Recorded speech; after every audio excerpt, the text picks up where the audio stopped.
Now we grasp a fundamental truth. Borderlands and tribal societies inevitably overwhelm established empires. The pattern is unmistakable. But there's a deeper mechanism at work here that demands our attention. When divided societies clash internally, each faction becomes obsessed with one singular goal: defeating their rivals. In their desperation for victory, they make a fatal miscalculation. They invite outsiders to join their fight. These are the mercenaries, foreign fighters absorbed into secret societies through elaborate rituals, through acts of transgression, through strict hierarchies. This invitation becomes their undoing. Contact always exists through trade, through banditry, through mercenary work. These peripheral peoples live in crushing poverty, forcing them to do whatever survival demands. They'll trade with you, steal from you, fight alongside you, whatever circumstances require. Here's what matters. Through commerce, they accumulate wealth. Through plunder, they grow richer still. And by serving as your soldiers, they absorb your finest technology, your most advanced combat techniques, your deadliest weapons. Then comes the inevitable betrayal. The mercenaries don't just integrate, they consume everything. First, they merge with existing power structures. Then they eliminate everyone and seize absolute control. This explains how the Qing conquered the warring states. History classes won't reveal this, but game theory makes it crystal clear. Competing factions invited the Qing to assist in their internal power struggles, and the Qing systematically conquered them one after another. Consider the Macedonians. The same pattern emerges. They arrived to support one city-state, then conquered it before advancing to the next. Every time, certain factions within those city-states extended the fatal invitation. This cycle repeats endlessly throughout human civilization. Want to predict tomorrow's world? Identify the regions pulsing with energy, openness, and unity. Then examine which empires have grown corrupt, insular, and fractured. The answer reveals itself immediately. You'll know exactly who conquers whom. Let me demonstrate this principle through concrete examples. During my high school years in Canada, we played something called the World Game. The mechanics were elegantly simple. Teams of 4 or 5 students received country assignments. The United States, Britain, India, Pakistan, Japan. Each team opened an envelope containing limited resources, paper, scissors, rulers. An organization called the World Bank stood ready to purchase commodities from you. Victory meant becoming the world's wealthiest nation. You created commodities, triangles, circles, squares, but production required specific resources. Scissors, rulers, paper, adhesive. Different countries possessed different starting advantages. The United States controlled everything. Pakistan received nothing, absolutely zero resources. Yet trading was permitted between nations. Even with empty hands, you could approach the United States begging to borrow their ruler. You could visit Britain requesting paper. You could offer free labor in exchange for access. Trade made survival possible. After one full day of competition, the rankings shocked everyone. Consistently, across multiple iterations, the results defied expectations. The United States claimed first place, predictable, given their overwhelming resource advantage. But second place belonged to Pakistan, the nation that started with nothing whatsoever. Why? Because deprivation forced them to become the most energetic, most open, most cohesive team in existence. Members begged shamelessly to work without compensation. Others lied, cheated, and stole without hesitation. Poverty demanded resourcefulness and creativity. That's how our world actually functions. Having the most resources, commanding the largest population, these guarantee nothing. What determines victory is the energy of your people, their openness to innovation, their resourcefulness under pressure. Often they possess these qualities precisely because they're impoverished. Poverty breeds creativity out of sheer necessity. Consider this projection. In East Asia right now, North Korea possesses better long-term prospects than China. I understand how impossible this sounds. North Korea can't even feed its own population adequately. But game theory demands this conclusion. Understanding these principles forces you to recognize that in East Asia, North Korea's future outshines China's because ultimately success depends on how open, energetic, and cohesive your people are, not how wealthy and powerful your nation appears today. Here's another illustration. Before teaching high school, I trained teachers in STEM education methodology. I conducted 2-day intensive workshops. Entering schools, I divided faculty into teams of 4 or 5. 10 teams total, maybe more depending on faculty size. My teaching method centered on competition. I assigned tasks, distributed resources, and teams competed directly. Build the fastest toy car, construct the best paper airplane, design an effective catapult. Resources were allocated, assignments given, and teams worked through the entire first day. At day's end, I ranked all teams by performance. Team 1 achieved the best results. Team 10 performed worst. Day 2 began with fresh assignments. Which team finished first? According to game theory, Team 10 wins. And this happens consistently. Results reverse completely. Number 10 surges to first place while number 1 plummets to the bottom. Common sense explains this if you think carefully. Being the top student means never confronting failure, never reflecting on mistakes, never questioning your approach. You grow arrogant and complacent. After graduation, employment becomes difficult because people find you insufferable. You refuse to learn, demanding to lead immediately, expecting everyone to follow your commands. But the worst student, they endure constant ridicule, constant adaptation. Entering the workplace, they're far more likely to learn continuously, to invest in relationships, to value collaboration. China has a joke about this. In school, everyone despises two people, the best student and the worst student. Why hate the top student? Because they'll return as your principal someday. Why hate the bottom student? Because they'll come back wealthy, lecturing you about achieving financial success. These two students often become the most successful in life, especially the worst student, because despite all their problems, they remain open-minded, willing to work relentlessly, eager to build teams and make sacrifices to earn friendship and loyalty.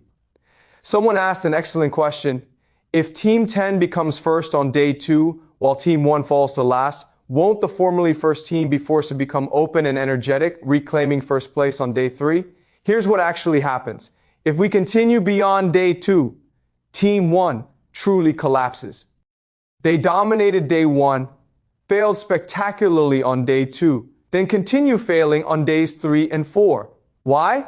They don't understand what went wrong and they refuse to reflect honestly. History confirms this pattern. Once an empire rises to dominance and then falls, it never recovers. It never rises again. New people might arrive using the empire's name, but they're fundamentally different. A new team entirely. That's the danger of being number 1. Once you reach the summit, arrogance makes humility impossible. When societies collapse, they die. Perhaps new groups arrive pretending to be them, but they're actually different people.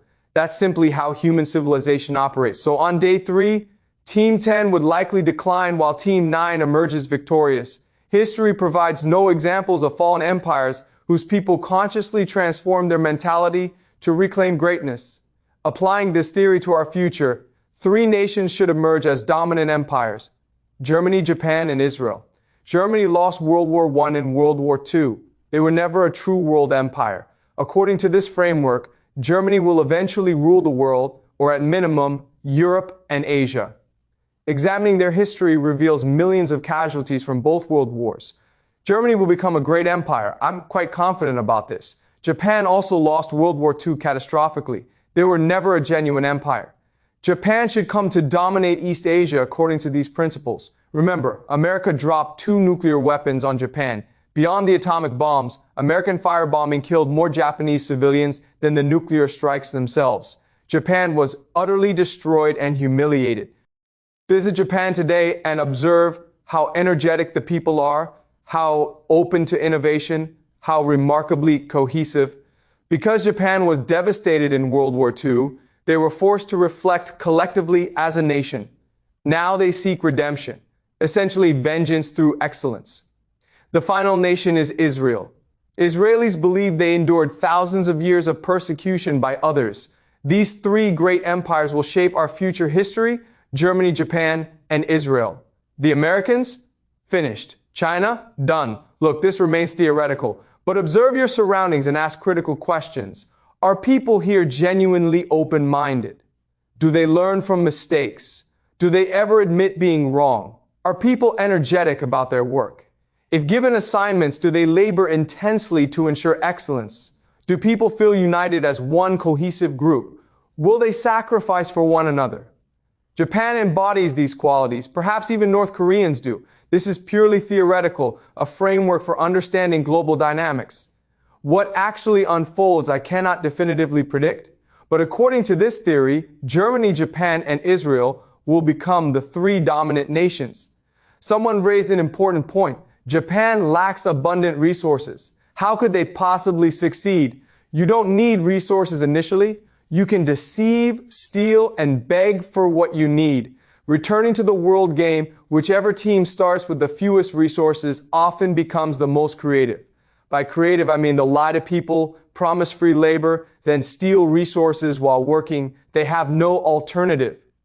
Another student asked, you claim those in the poorest, most dangerous positions possess the most energy and cohesion to succeed. But eventually, let me clarify precisely, being poor doesn't automatically make you open, energetic, and cohesive. However, transitioning from poverty to prosperity requires being open, energetic, and cohesive. Africa remains poor, but that doesn't mean African societies are necessarily open, energetic, and cohesive. The follow-up question was excellent. After societies become successful and wealthy, won't they eventually fail like all societies do when reaching higher states? Yes, absolutely. That's the pattern. So regarding Japan and Germany eventually leading their regions, I understand that after World War II, both nations developed extraordinarily rapidly, but now they're wealthy societies. Young people born into prosperity have forgotten the wars. They arrived into comfortable, happy circumstances. How can we ensure these societies maintain cohesion and continue developing rather than failing like other wealthy nations?